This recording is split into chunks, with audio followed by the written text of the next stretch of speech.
আমার প্রিয় দেশবাসী, আশা করি ভালো আছেন, সুস্থ আছেন, দোয়া করে ভালো থাকেন।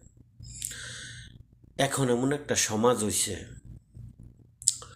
আগে আমরা যে সময় আল্লাহ আমাদের বুঝ জ্ঞান দিছে, আমরা রাস্তাতে গেছি বা চলছি, আমাদের এলাকার মাতবর পর্দান না যারা স্থানীয় যারা যারা প্রধান ছিল, তাদেরকে দেখলে মনের থেকে একটা সম্মান ভালোবাসা আসতো।